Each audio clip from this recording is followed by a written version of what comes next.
See you all here. I hope your week is going well. Everybody's feeling well.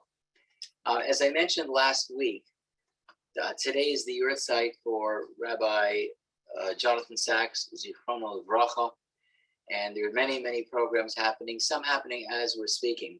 And as I said last night, that I wanted to dedicate the Shiur, L'ilui Nishmato. There are many ways to bring honor to the neshama of a person who passed away. And one of the ways, I think, is to learn Torah in the person's honor.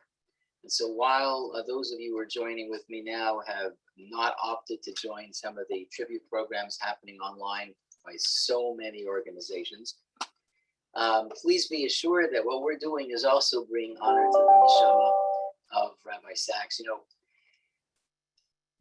we as Jews often find ourselves wanting to drink a l'chaim or to have a kiddush or to eat, and it's always struck me, and maybe you, as a little bit odd, that you come back from a cemetery often and people are invited back to the house. That's the phrase, invited back to the house.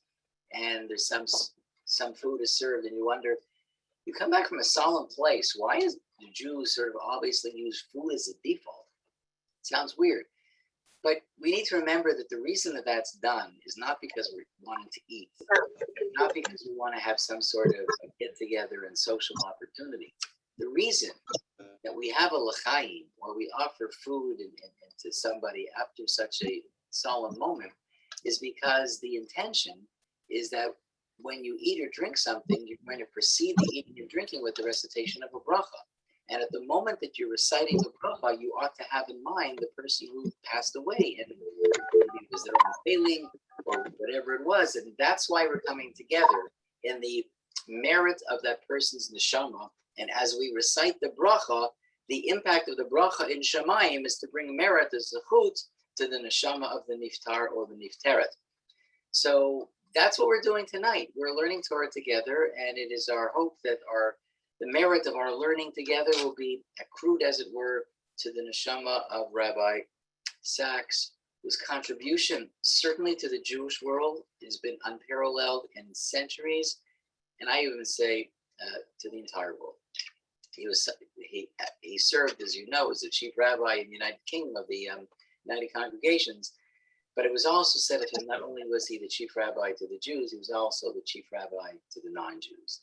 And he used his platform to really promote and proclaim ideas and values that are so deeply rooted in our Torah, in our tradition, I think creating a Kiddush Hashem for himself, for his family, for the British community, and I think Jews worldwide. So tonight's shiur is dedicated in his memory, the Zecher L'ilui Nishmat of Rabbi Sachs. Let's begin Parshat Chayei Sara. This is the third and the last parsha that is going to describe for us and introduce us to ask us to walk along the journey that Avraham Avinu journeyed in his lifetime. Lech lecha, vayera, and now Chayei Sara. And just think about all the things that we walked with Avraham. Whether it's part of the Torah shebichtav or part of the Torah sheba'al peh, his search for God, according to the Torah sheba'al peh, his father's attempt to have him killed, executed, and turning him into the copse to Nimrod, throwing him in the fiery furnace.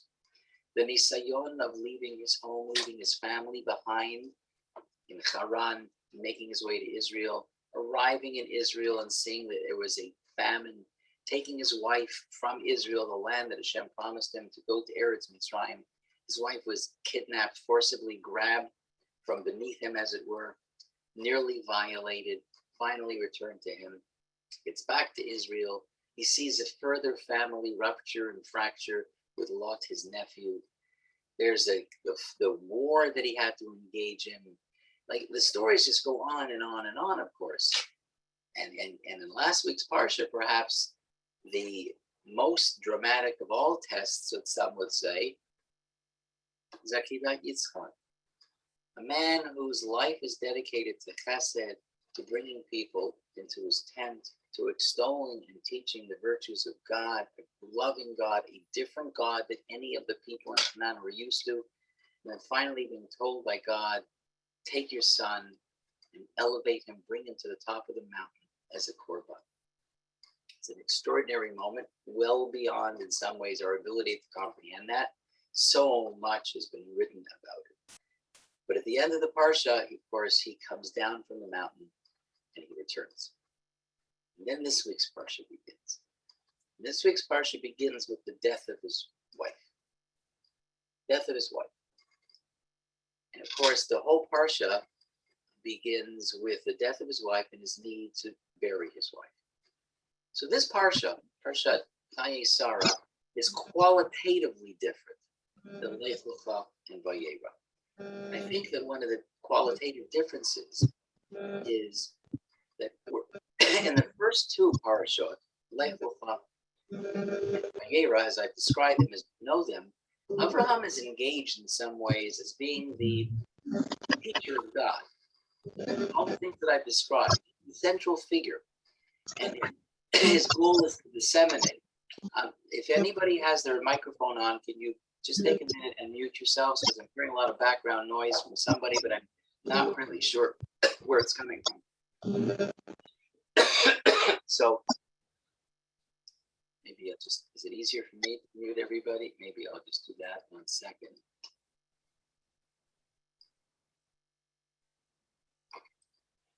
Of course, you'll be able to unmute yourselves at the end of the Shiur.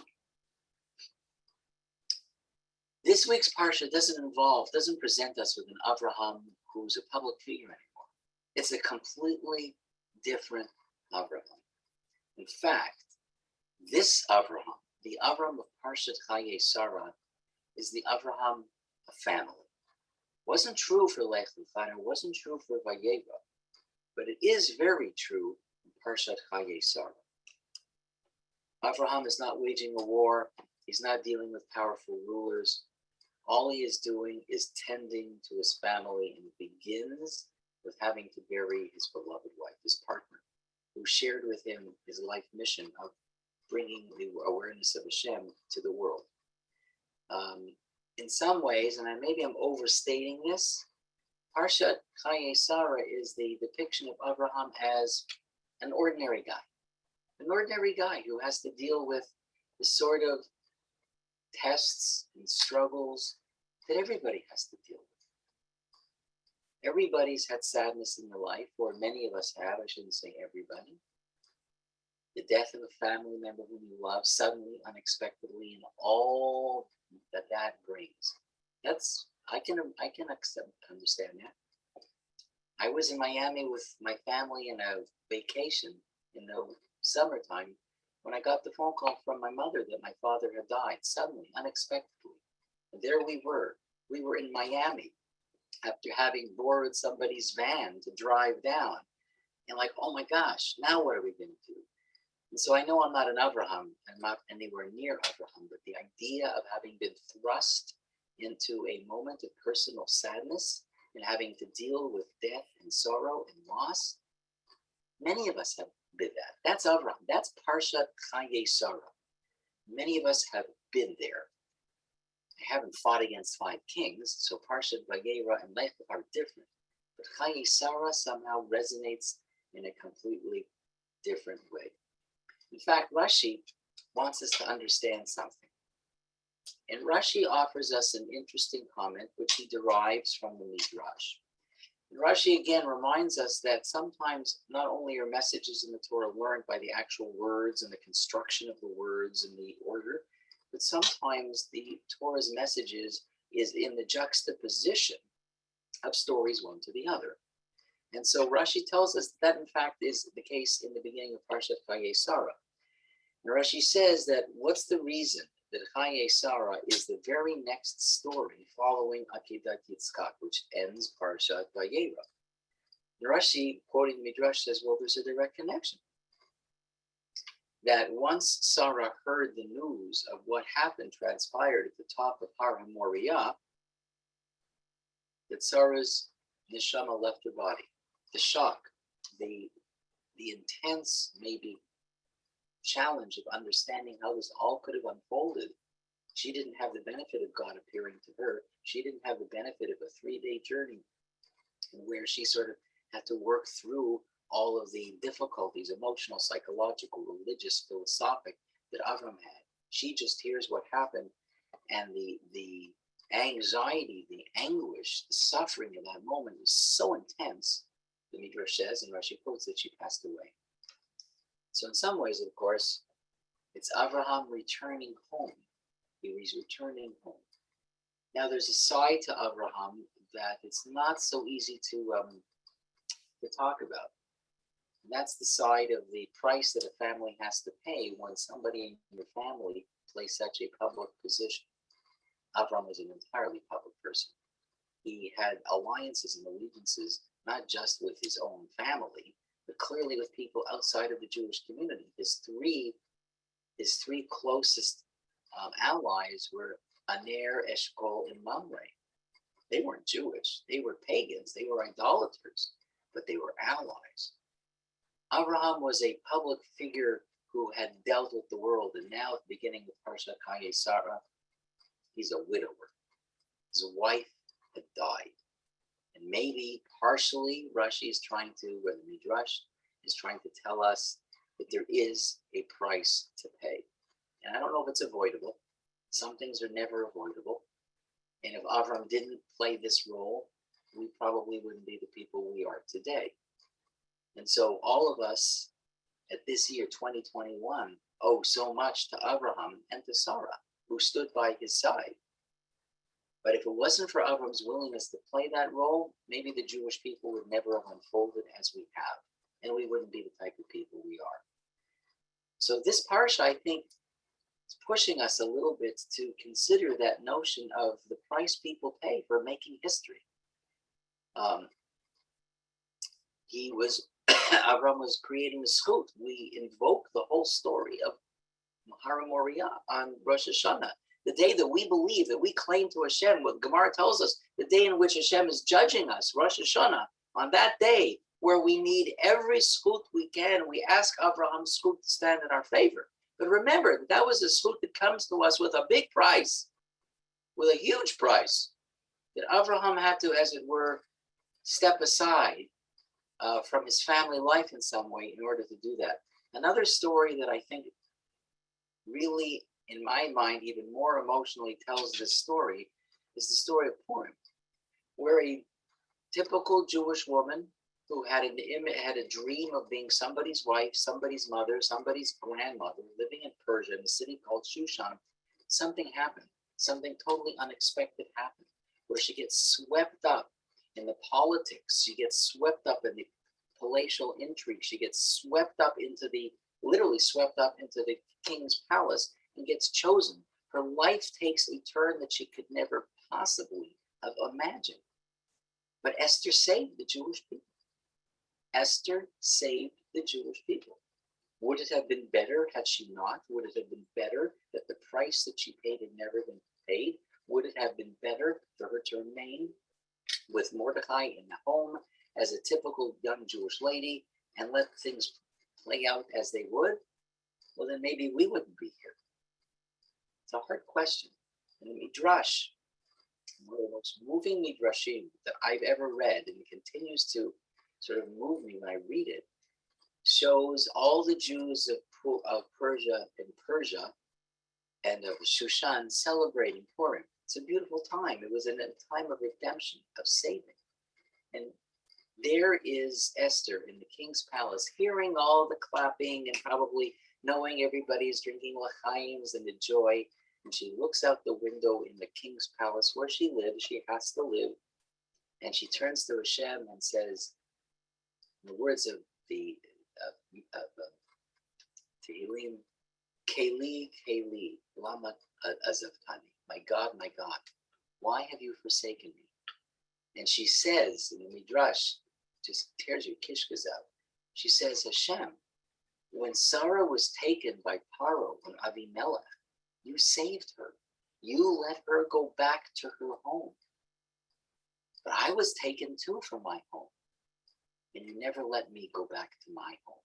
You never let me go back to Mordecai. Why have you forsaken me? Oh my gosh, it rips your heart out. But this is how the story begins. And the whole Parsha is of Avraham having to bury his wife. And then what does he do? He has to be an Abba to do what? To arrange a shidduch. Yes, it's a family parsha. He wants his son to be married. And at the very end of the parsha, he also gets married a second time. He marries a woman by the name of Keturah, whom Chazal identify as a woman whom he already knew, Hagar. And he has other children with Keturah.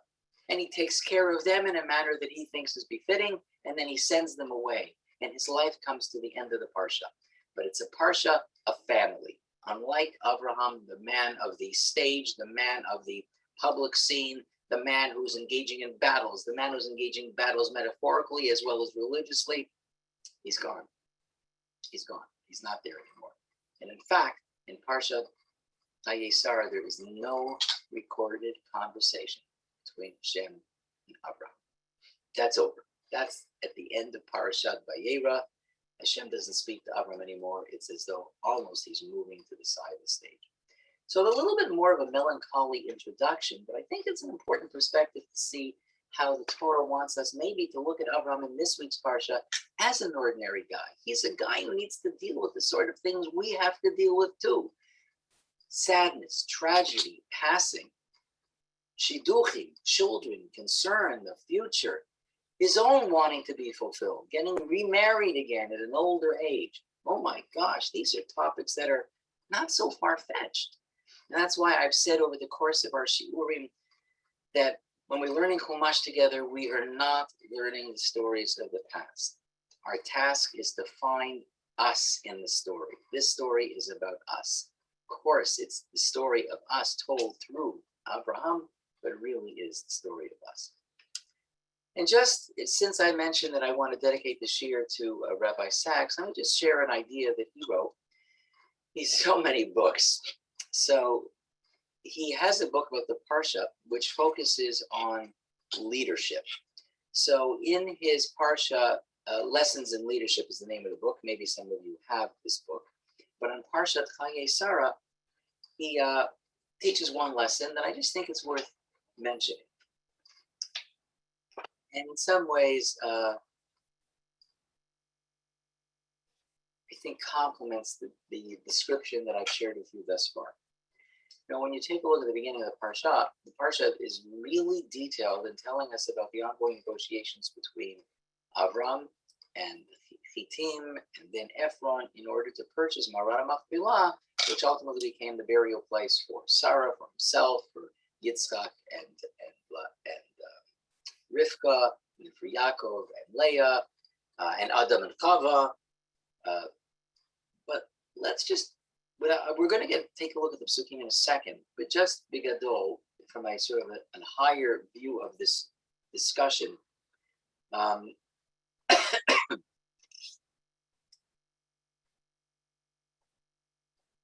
just want to point out the following. When you read the story of the purchase of this plot of land in order to bury his beloved wife, and then contrast it with the story, of Akedat Yitzchak, you notice something much different, I think. In Akedat Yitzchak, there's so little description about what's going through Avram's mind. Very little dialogue. And it's one of the most significant portions of the Torah. It's one of the most important, significant stories. As I said to you before, it plays a central role in our liturgy. It plays a central role in our theology about what Akedat Yitzchak represents. The shofar, the ram, the korban, the whole thing. Hara Moriah. Then you get to this story, the burial of Sara. Everything is said. So many more psukim, way more psukim about that. Why? Why is there such an imbalance? And it can't be simply, well, it's a literary style. That's not the Torah. It may be your novel, but not in the Torah. So Rabbi Sachs offers an interesting idea, and I'm going to just read for you, if you don't mind. The explanation is simple and unexpected. Throughout the story of Abraham and Sarah, God promises them two things, children and a land. The promise of the land is repeated no less than 7 times. The promise of children occurs 4 times. Abraham's descendants will be a great nation, as many as the dust of the earth and the stars in the sky. He will be the father not of one nation, but of many. Despite this, when Sarah dies, Avraham has not a single inch of the land that he can call his own, and has only one child who will continue the covenant, Isaac, currently unmarried. Neither promise has been fulfilled. Hence the extraordinary detail of the two main stories in Chayei Sara, the purchase of land and the finding of a wife for Yitzchak. There is a moral here, and the Torah slows down the speed of the narrative so that we will not miss the point. What's the point? Says Rabbi Sachs. God promises, but we have to act. God promised Abraham the land, but he had to buy the first field. God promised Abraham many descendants, but Abraham had to ensure that his son was married and to a woman who would share the life of the covenant, so that Abraham would have, as we say today, Jewish grandchildren. Despite all the promises, God does not and will not do it alone. An important message, according to Rabbi Sachs, and the reason that perhaps so much detail is recorded in the beginning part with the sale of the land, and certainly in the middle part with Eliezer's trip to find a wife, the description of the story and the repetition of the description of the story, all of that takes so much time in the Torah. A book which usually is very, very economical and very skimpy in detail. There's so much repetition, so many verses. So Rabbi Sachs's pshat, his answer to the question why, is because the lesson to be learned here is that if you're expecting things to be done for you, that's not God's way. And Avram had to understand that as well. He may have been the chosen one, as it were. Lech lecha, I'm choosing you, maybe because you have chosen me. But in order for your blessings to take hold, Avraham, you have to do a lot of the work. But let's take a little closer look now, if we can, together at this first part. And for this, I am going to suggest we take a little bit more of a textual perspective. And I am going to read a little bit more than I think we've normally read, because I think in reading it, we are hopefully going to discover some very interesting things. What I want to share with you, some of it, are the very interesting ideas of Rabbi Shmuel Golden. I don't know if anybody knows Rabbi Golden. He was the former head of the RCA, a Rav in New York area, and the author of a wonderful series called Unlocking the Torah Text. It's a 5-volume work, Unlocking the Torah Text. And so we're going to take a look at one of his essays on this Parshat. And the essay centers around a conversation that took place between Avraham and the people whom he wanted to buy the land from. So I'm going to start reading for you. So I'm reading now chapter 23, Pasuk Gimel. Vayakam Avraham me'al pnei meto v'yedaber b'nei chet lemor. And Avram rose up from the presence of his passed wife, his dead wife, and spoke to the children of Chet, and this is what he said. Ger v'toshav anochi imachem tnui achuzat kever imachem ve'ekbara miti milfanai. I am Ger v'toshav. The Stone translation interpretation translates Ger v'toshav as an alien and a resident amongst you. Grant me an estate for burial site with you, that I may bury my dead from before me. Ger v'toshav. And those are going to be two words that I think we need to understand, because they really portray a key point of this conversation, this really confrontation. So listen to the answer that he gets after he says this. Vayanu b'nei chet et Avraham lemor, and they answered him, Shma'enu Adoni, Nasi Elohim ata b'tochenu, v'mifchar kvareinu kfor et meitecha. Ish mimenu et kivro lo yichla mimcha mikfor meitecha. So the children of Chet, the whole community, listens to Avram's request, and they say to them, hear us, my Lord, you are a prince of God in our midst, and the choicest of our burial places, bury your dead. Any of us will not withhold a burial place from you, from burying your dead. Vayakam Avraham v'yishtachu al ma'aretz livnei Chet, v'yidaber itam. So Avraham bows down to them, and he says to them, Im yeshet nafshechem likbor et meitim elfanai shma'uni ufiguli be'Ephron ben Sochar. If you want to help me, then I'm asking you, please, on my behalf, go and intercede to Ephron, the son of Tzochar.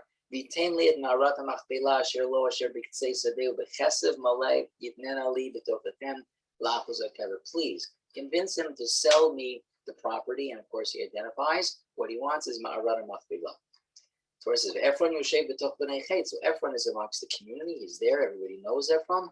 Vayan Ephron achitei et avraham bo'znei b'nei chet. And Ephron answers in the presence of all the people there. In the presence of all the people there. This is not a private conversation.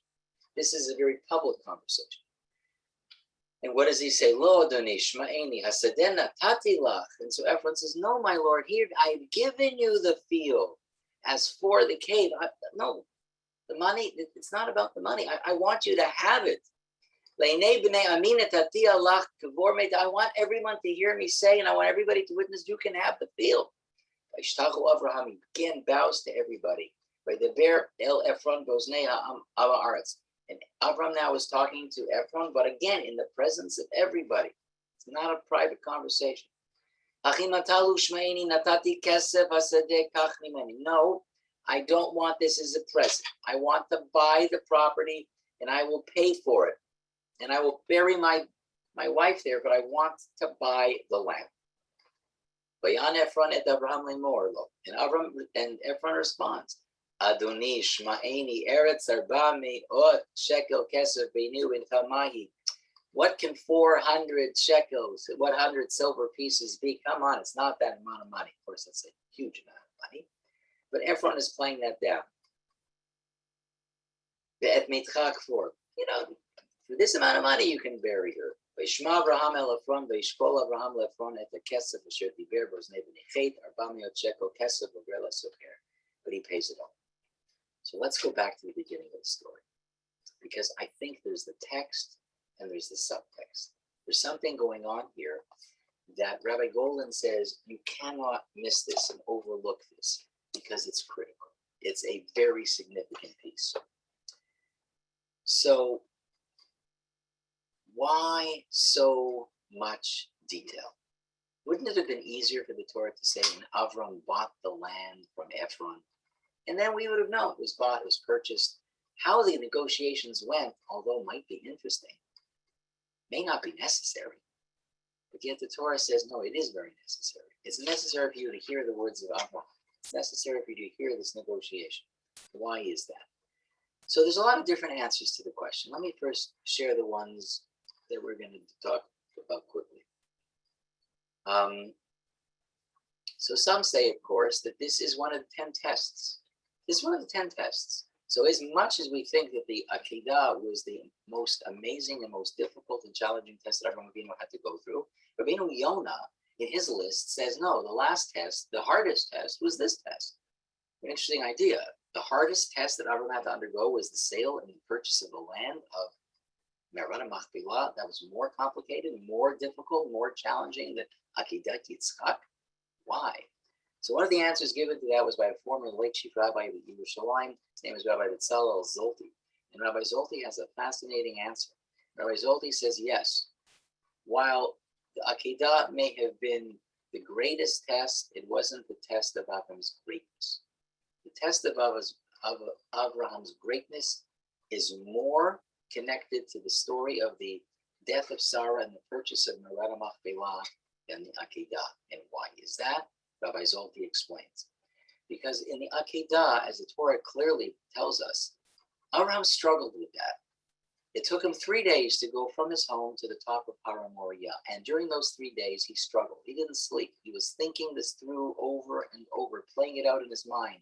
One time, 100 times, maybe 1,000 times. But he was playing it through in his mind. By the time he got to the top of Har Moriah, he had somehow been able to wrap his head and his heart around what he was about to do. He was ready. But this Parsha, the death of Sara, came completely unexpectedly. And as I mentioned before, in those situations, you don't have time to think. You know what you have to do. You got to pick up the phone. You got to call Steele's. You got to call Benjamin's. You got to make all the arrangements. You need to figure out all the details. I have to bury somebody whom I love. It has to happen now. It can't be a day or a week later. It happens to happen now. Sometimes in life, you get to prepare for the tests. Those are difficult, but it's not the test of your greatness. The test of your greatness comes when you have no time to prepare, and on the spot you need to respond. And how you respond is the test of your greatness. Avraham, knowing that he was promised the land of Israel, has to negotiate to purchase a plot of land to bury his wife. How ridiculous is that? It's my land. Avraham could have said, you gave this to me. My wife has died. You took her neshama, and now I have to bury her, and now you're making me pay for it? That makes no sense. And yet he doesn't say any of those things. He negotiates as a gentleman, apparently, without screaming, without shouting, with derech eretz. He bows, he's polite, he's respectful. He gets the sale done, and he buries his wife. Says Rabbi Zolti, that perhaps is why this is the last of his tests, and maybe the greatest test, because there was no way he expected this and no way to prepare for it. Others say, excuse me, that one of the things that this story teaches us and why the deal is significant is that we bought Hebron. We bought Kiryat Arba. The Torah tells us it wasn't given to us as a gift. We paid Avraham, our forefather, our ancestor, paid dearly for the rights to Kiryat Arba, where the Me'arat HaMachpelah is, and that is why the detail needs to be in full view with all the little points, so there can be no possible question as to who rightfully owns it. Others actually, some Sofer went so far as to say the story actually teaches a halacha, which is and he writes this in one of his tshuvas that he authored, which is what? The halachic requirement to purchase a burial plot rather than simply receive it as a gift. Imagine that. If somebody were to gift you a plot at Pardei Shalom, according to Chassam Sofer, that's not enough. This Parshat tells us that you actually have to buy the lot that you're going to use as a kever. Interesting halachic implication from the Chassam Sofer. But let's take a look at this again, because beneath all of this, there's a critical conversation, and it centers around two words. Two words that, if you think about it, make no sense because they contradict each other. In describing himself in his first conversation, Abraham says the following: Ger v'toshav anochi imachem. I am, and I told you a minute ago that the Stone Chumash says I'm an alien and a resident. Well, which one is it? Are you an alien, which means more of a stranger? Or are you a toshav, a resident? You're part of the community. How can Avraham be both? How can he be both? And what does that mean? And why does he say that? What's the point here? What's going on beneath those two words? And Rabbi Golan suggests that those two words need to be unpacked a little bit more. So Rashi tries to unpack it in his Pshat, his commentary. And Rashi says, so on the simplest level, Rashi is saying, I'm a stranger from a different land who's come to live with you. Okay, I don't come from here. I'm an immigrant. I'm a greener. I came from another part. Ger v'toshav. I came from far away. I'm a ger. I'm a stranger to this land. But now I live here. But Rashi says, but there's something deeper. There's a midrashic explanation, which is what? Who I am is up to you. What does that mean? If you treat me well, if in our negotiations you treat me well, then I will deal with you as a stranger, giving you the respect that you deserve as the indigenous people here, and I will consider myself to be a stranger. But if not, if you don't treat me that way, then I will consider myself as a citizen, and I'll take the property that belongs to me by law. Citizens are protected by law. So I own this land. It was given to me by the owner of the land, which is Shem. So you have two choices, ger v'tushav.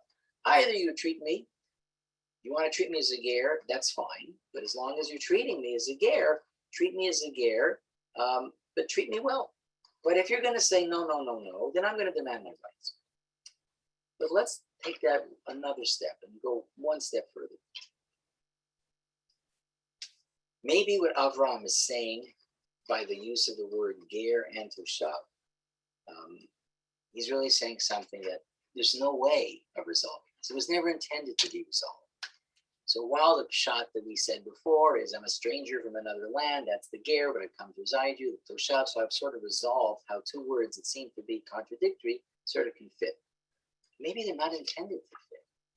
Maybe this word this phrase, ger v'toshav, that Avram is using, he's not just using about himself. As I said before, the Chumash is about us. What Avram is describing is the complicated, nuanced existence of Jews in society, which is what? We are ger v'toshav at one in the same time. We're part of the community, but we're not. We have a role in society, but we're different. And Avram is saying something almost existential about his role in this particular case, but he certainly, in a prescient way, is telling us about the nature of Jewish existence throughout all of history. That there are times that we somehow find a way to be significant and meaningful and occupy positions of influence in society. But you and I both know that so often that does come to an end. And that when we think we are a toshav, comes along that shmais and reminds us, wait a second, Jews, you're not so much toshavim as you think. Really, you're gary. You really are strangers. You don't belong here. My mother, Zichrona Livracha, was a Holocaust survivor. So this was a lesson that she, as they say in Hebrew, ala panim. She learned this. She thought she grew up in Lodz, Poland, thought that she was a good Polish little girl. She was Jewish, but Poland was her home. Until, of course, Poland said to my mother and all the 3 million Jews who are now buried in the biggest Jewish cemetery in the world, Poland, you're not. So when she came over here, I so remember her in Canada. Like Canada was the multicultural center of the universe, right? And so if I ever walked outside with my kippah on or my tzitzit showing, she'd say to me, maybe you should tuck them in, or, maybe put on a cap. Maybe, why? Don't be so visible. But isn't Canada my home? Shouldn't I be proud to be a Canadian? She had learned her lesson. There are going to be times that you're going to feel like a toshav, but there will be times that they're going to be reminding you, you really aren't. You really are more of a ger. This moment that Avraham is facing in public view, it's not happening behind closed doors. It's happening everywhere. And listen to the language again. The people of Chayei saying, Nasi Elokima, what are you talking about? We love you. You're a prince of God. You're amongst us. You have your home here. We'll give you the land. Be one of us. I'm telling you, we love you. We'll respect you. We'll give you whatever you want. And this was a moment that was so critical for Abraham. It became critical for us. Was that going to convince Abraham? Yes or no? It's so, I don't know what the word is. It's so encouraging to hear the people amongst whom you live say to you, Nasi Elokim Ata. Yes, I made it. They respect me. They honor me. They get me. Oh, this could be my home. I'm pitching my tent. And Avram could have given into that. And had he given into that, and had he conducted himself differently, and had he perhaps ended the negotiations other than he had by insisting that he's not like them, and he took a very clear stance, says, no, I'm not like you, and I can't do this. I need to buy. We need to set up perimeters. I need to know that there are borders. I need you to know that you may tell me now that I'm your toshav, that you think me as your Messiah Elohim, but Avram says, but that's not going to last. And I need to know that I'm buying it, and I have a claim to the land, and I have a claim that can somehow be justified. So I'm going to give you money. I'm going to give you a ton of money. I don't want the toshav part to determine who we are. I am a ger v'toshav. This becomes an existential moment, and it's not just the story of how Avraham had to deal with burying his wife. It becomes a story of how Avraham establishes his identity at the birth of the Jewish people, and an identity and a struggle that I think that all of us continue to try to deal with in our various different ways. So I think the story is worth listening to, and that's why I wanted to go over the language with you. It may have seemed to be a welcoming, embracing community, and we all know what that feels like. But at the end of it, Abraham had a sense that this was a defining moment. And he says and sticks to it, Ani ger v'toshav. A little later on in the Parsha, Avram assumes another responsibility as an Abba this time. First, he was a husband who needed to bury his wife. Now he becomes an Abba who needs to find a shidduch for Yitzchak. And so the story unfolds with his telling of his trustworthy and trusted servant Eliezer, who is more than really a servant. He's in charge of it, as it were, the entire sort of camp of Avraham. Avram's the boss, but he trusts Eliezer with just about everything that goes on in the camp of Avraham. But he calls Eliezer over and he says this to Eliezer. This is Parshat, chapter 24, Psukim Gimel V'Dal 3 and 4. V'ashbiacha b'Hashem Elokei Hashamayim v'Elokei Haaretz asher lo tikach isha libni mibnot Knaani asher anochi yoshay b'kirbo ki el artzi ve'el moladeti telech v'lakachta isha libni liyitzchak. And I will make you swear by Hashem, the God of heaven and the God of earth, that you will not take a wife for my son from the daughters of the Knaanim, among whom I dwell. But you will go unto my country and to my kindred and take a wife for my son, even for Yitzchak. So just to be clear that we all understand what this is about. Avram is living in Eretz Canaan. It's an idolatrous country. He knew that. And he says to Eliezer, I want you to swear to me. I'm giving you a mission. Your mission is to find a shidduch for Yitzchak. But you need to swear to me. You need to swear that you will not get a wife who's from Eretz Canaan. No way. I want you to go back to where I came from, and I want you to get a wife from there. Go back to where I came from. Artzi umoladiti, from my country and to my kindred. In this translation, moladiti means kindred, which sounds like my family. And there's a machloket about that. So we have to understand why that is. Because don't forget, just think for 1 minute. Hashem says to Avram, Lech lecha. You need to leave your country and you need to leave your family, and I'm going to make you a great person. But it's never going to happen here. It can only happen there in Eretz Canaan. So ostensibly, Eretz Canaan offers more than where he came from.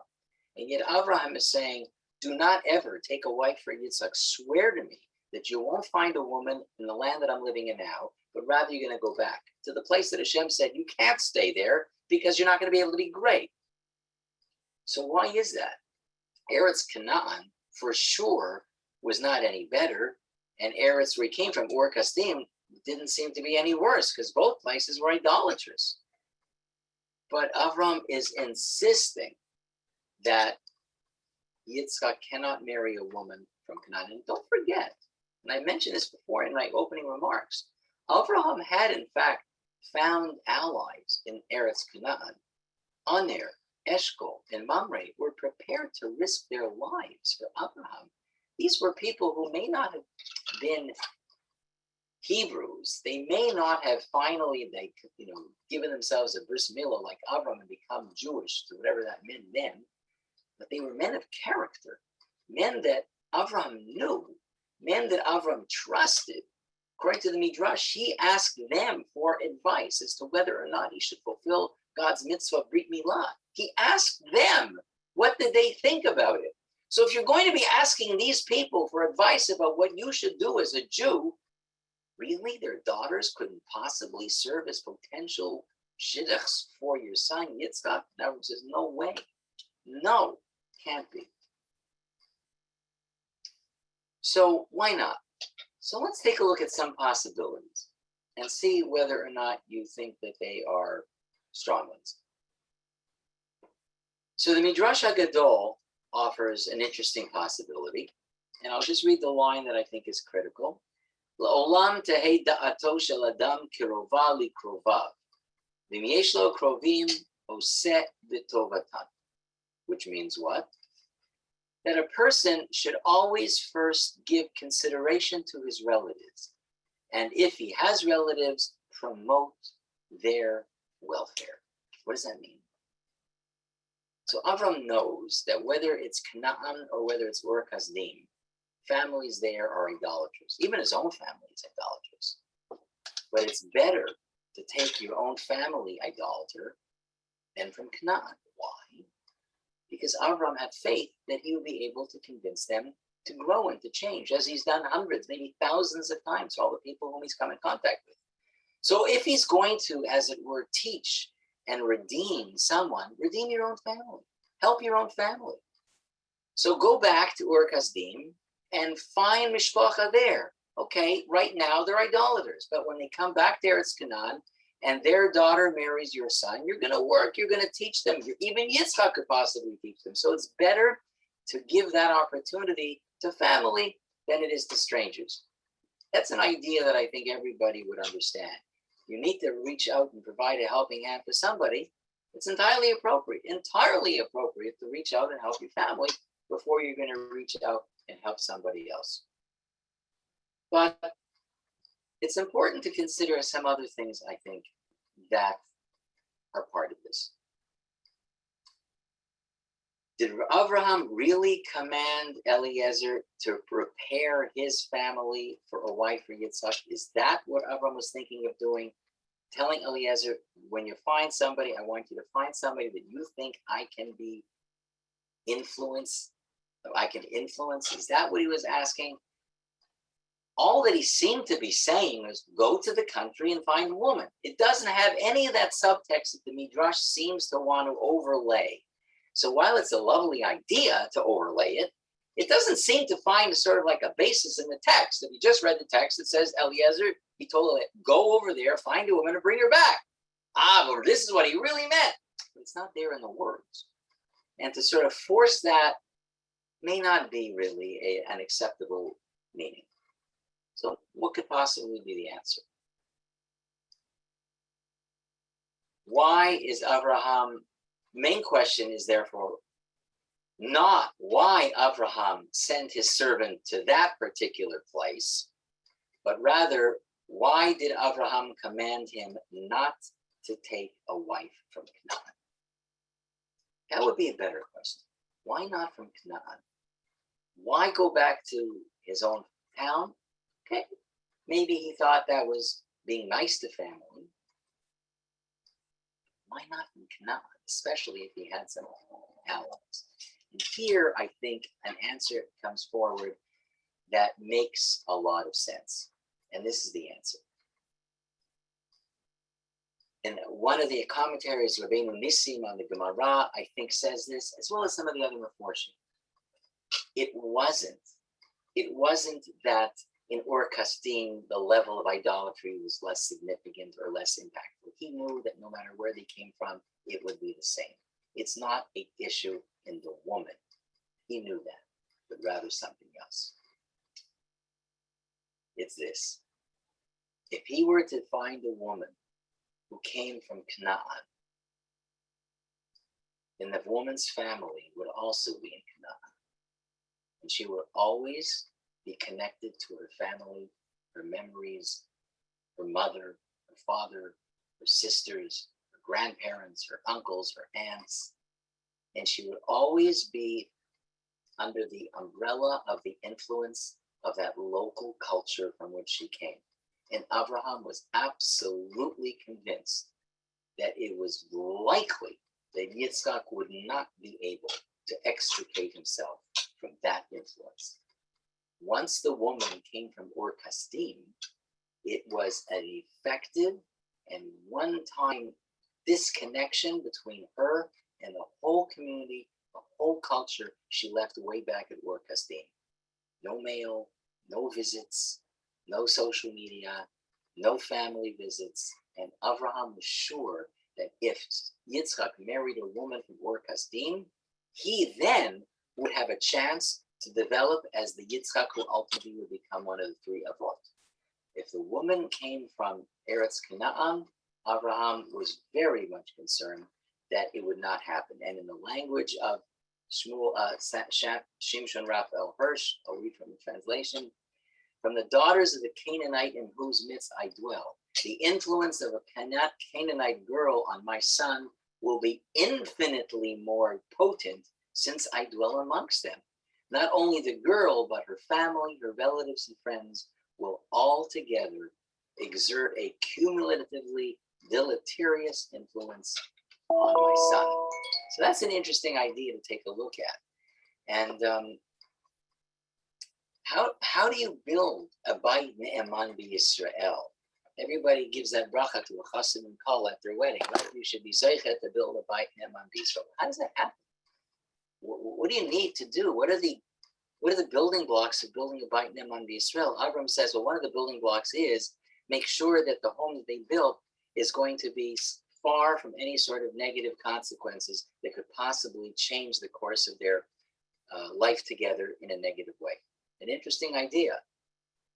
Does it mean that there should be places they don't move to? Does it mean that they have to be careful about the type of home that they build? I don't know, but it does definitely mean that being open and exposed to negative influences is a source of caution, and one will well be advised to think about it. If Yitzchak Avinu was one of the people that Avraham wasn't sure about, he may not have been strong enough to resist Yitzchak, Avraham's son. After all that he's learned from his father, he could not be trusted. So maybe that's something for us to think about. Are we stronger than Yitzchak could ever have been? Not sure. So that's the idea, Shemesh and Raphael Hirsch, about marrying out and why Avraham insisted. But while that whole story was unfolding,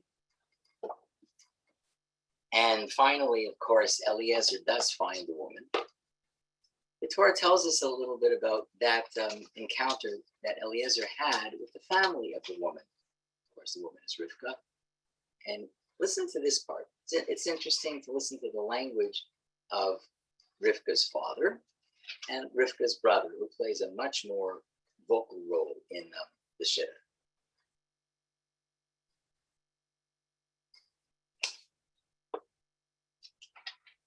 And I'm now reading from Parshat Daled, Pasuk Nun. So I'll start from 49. ועתה אם ישכם עושים חסד ואמת עם אדוני, הגידו לי, ואם לא הגידו לי, ואפנה על ימין על שמאל. So Eliezer is talking to Lavan and Bethuel, and he said, listen, if you intend to do kindness and truth with my master, meaning to send your daughter or sister, then tell me. And if not, tell me, and I'm going to go now and I'll leave. And they say back to him, Vayan Lavan uBethuel vayomru, me'Hashem yatzah hadavar, lo nuchal daber elecha ra o tov. And they said to him, the matter stems from Hashem. We can say to you neither bad nor good.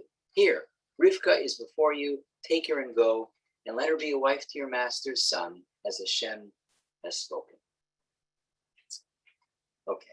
May Hashem yatzah hadavar. Rav Zalman Sorotzkin authored a commentary on the Torah called Oznaim La Torah. Rav Zalman Sorotzkin himself, a Holocaust survivor, a tremendous Talmud Chacham. And in his commentary to this pasuk, May Hashem yatzah hadavar, this matter comes from God, he quotes one of the rabbinic explanations and says the following, that there seems to be a difference of opinion amongst Chazal. What's the meaning behind this? And May Hashem yatzah, this matter has come from God. What part about this are they referring to? So one opinion says that what's referred to as Har HaMoriah. Har HaMoriah is what they're referring to. May Hashem yatzah hadavar, that this matter has come from Har HaMoriah. Unclear what that means.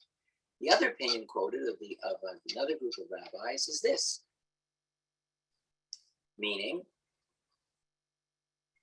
Mikan yatzah, it has come from here.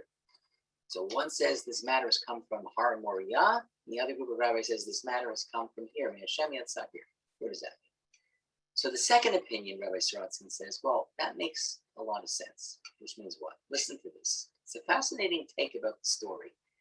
He says, Bethuel and Lavan believed all the stories that Eliezer told. They believed everything, of all the miracles and everything. Whenever they heard about Eliezer say, this is what happened, I got to the well, the water rose, she did amazing. All of that, they totally, completely bought all of it. And therefore they said, May Hashem yatzah hadavar, this whole matter must have been agreed to and organized or something by God. Otherwise, all of these amazing things that you just described couldn't possibly have happened. And then they said, so take her and go back to your master. Obviously, this is what Hashem has ordained. But what did it mean, as Rabbi asks Rabbi Sorotskin, the opinion that said when Shem said this matter has come from Haramoriah, what were they referring to? So Rabbi Sorotskin says he thinks that reference, as oblique as it is fascinating. What happened in Haramoriah that you and I all know about is the Akedah. And he says, he thinks that what Lavan and Bethuel are saying is the following. Why would they have hesitated at all? What would there have been any reason not to, in a second, say, oh yeah, she's gone, she's yours, go ahead. Listen, even Ephron Achiti believed that Avraham was this amazing prince and a fabulously wealthy man. So why would his own family, as distant as they may have been, both in geography, but also in relationship and closeness, why would they have hesitated? Avraham is a fabulously wealthy man. Maybe some of his wealth would come back to them. Why would they have doubted? Why would they not have jumped at the opportunity? Why are they playing it so cool? Rabbi Sorotskin wonders.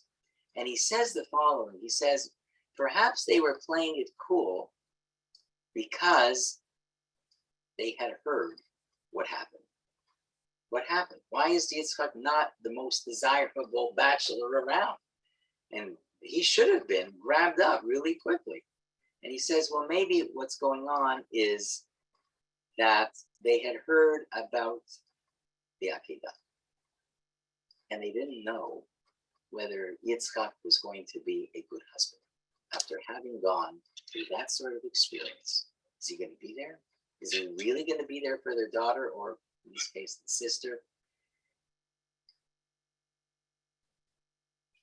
They actually wondered, says Rabbi Sorotskin, maybe it would be better not to give their daughter to them, or to Eliezer, ultimately to Yitzchak, because this event that happened in Har HaMoriah, Yatsa, indicates something unusual, something different, something unexplainable, something that could have changed the type of person he became. If this was just a sign of the miracles that happened at the well, for sure they would have agreed. But they're wondering, maybe what they're thinking about is Hashem Yatzah Davar. Maybe what happened with God on Har HaMoriah is not a sign of greatness. Maybe it's a sign that there's something different here. And they became skeptical. They became doubters. They wondered whether or not they should not give Rivka as a wife to Avraham's son Yitzchak. Only those people who knew Avraham well would have been able to vouch for Yitzchak, but that wasn't them. Aner could have vouched for, and Mamre and Eshkol, that's true. Those guys would have been able to say, hey, this guy's a phenomenal guy. We would talk to him all the time. We're over for dinner. We go bowling together. It's great. But none of that actually happened to Lavan and to Bethuel. And so while it would have seemed to be a shidduch made in heaven that they would have jumped at, in fact, here's an interesting side effect of the Akedah that we never thought about, that maybe the Akedah would not be such a brilliant example of something that everybody would just ooh and ah about. Lavan and Bethuel apparently heard about the Akedah. Maybe Eliezer told them about the Akedah, because Avraham explained everything that happened. And instead of saying, this is an amazing man, they figured there's something unusual about here. And clearly, they weren't on the same level as Avraham and Yitzchak. Eliezer and Yishmael, as you know, accompanied Avraham and Yitzchak to Har HaMoriah. But just as they were beginning to ascend to go to the top of the mountain, Avraham turns to Eliezer and turns to Yishmael and says, I want you to stay here. You guys are not really fit to come with me and to experience what the two of us are going to have to undergo. So just like Eliezer and Yishmael were no longer able, or were not fitting to be witnesses or participants in the Akedah to see what was going on, certainly not Lavan and Bethuel would not have understood it. So when they found out about it, what was the response? No, I'm not sure. May Hashem Yatzah Davar. And only because of the other things that they saw, maybe that's what convinced them. All the money, the miracles, that could have been something that convinced them. But the Akedah, in the eyes of some, may not have been the most convincing event. And I want to end with one other interesting Dvar Torah. And I'm not interested in being political here, but I'm really interested in simply being exegetical. So the Torah tells us at the end of Parshat about the end of Avram's life and tells us a little bit about Yishmael. And at the very, very end of Abraham's life, it says the following.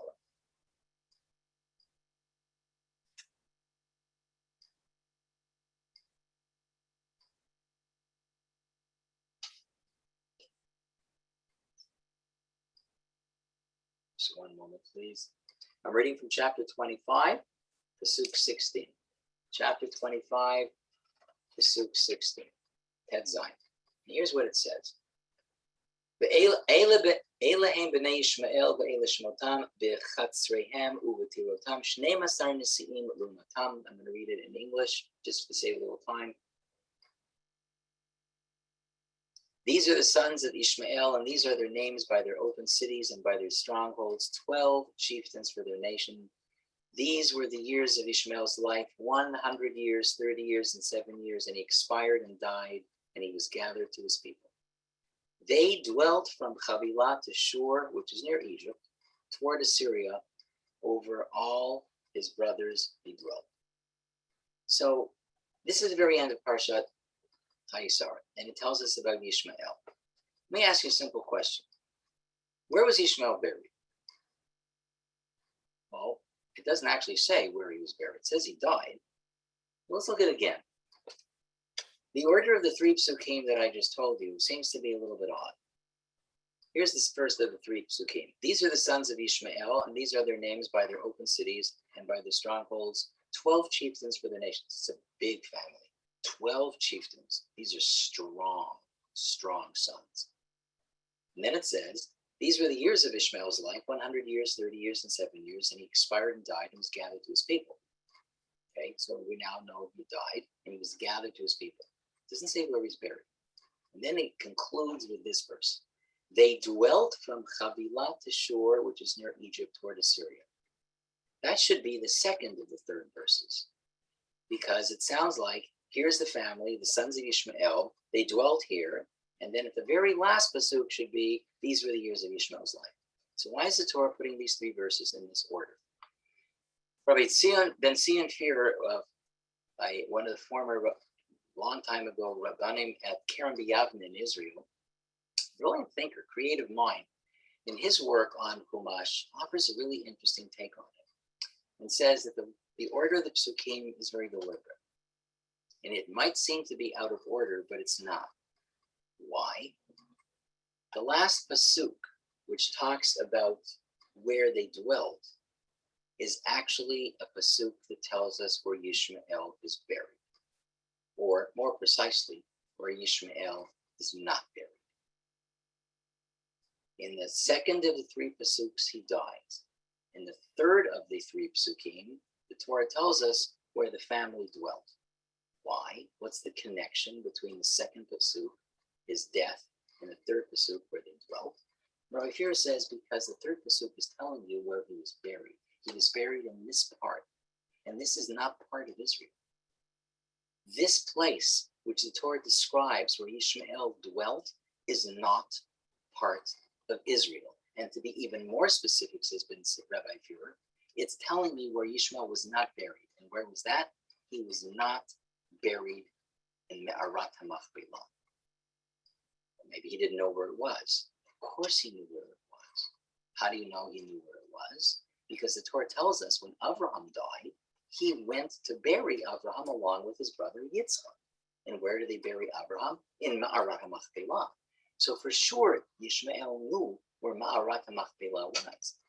And then the Torah also adds in these last three psukim that he came from a very strong family of 12 chieftains. So you can just imagine what that means. These are chieftains that had their own like armies, militias.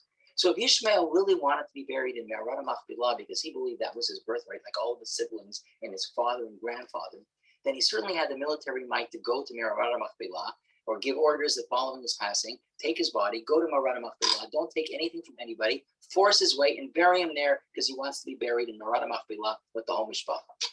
And yet, says Rabbi Ben Fear, that's not how the Parsha ends. Parsha ends with who's in the family, he dies, and where the family lived.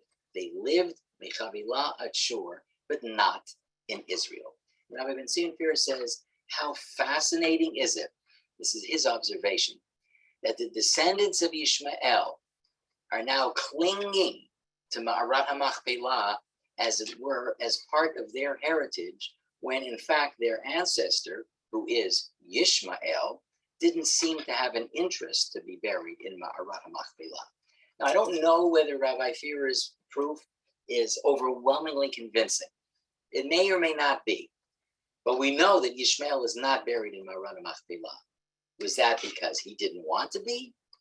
Likely, says Rabbi Fear, because he certainly would have had the power, the military power, to force his way into burial in Ma'arat HaMachpelah had he wanted, because he had 12 chieftains as his kids, with standing army way stronger than Yitzchak or Yaakov's, and yet he chose not to.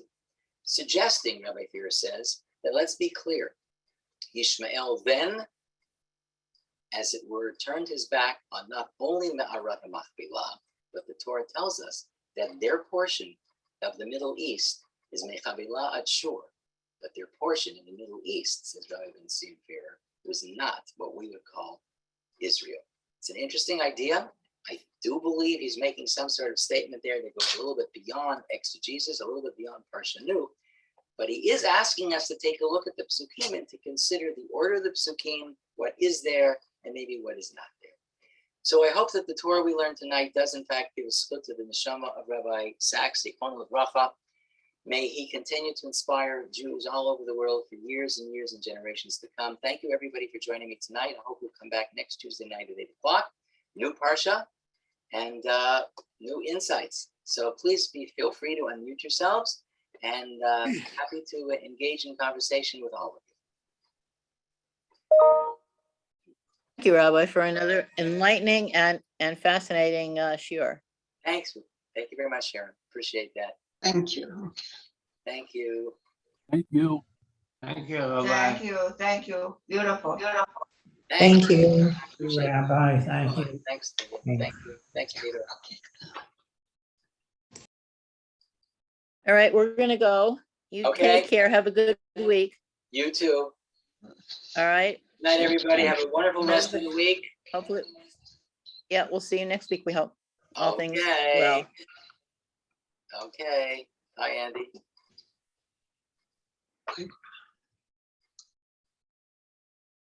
Oh, this is Sharon. Yeah. Hi, Sharon. Good to see you. See you, Rabbi. Thank you, Tito. Kusel, thanks for coming. Tova, thanks for coming. Rena, thank you. Brenda, thank you for being here. Arnold. Thank you for the shiur, Rabbi. Thanks, Brenda. Be well. You too, everybody. All the best. Thank you. All the best.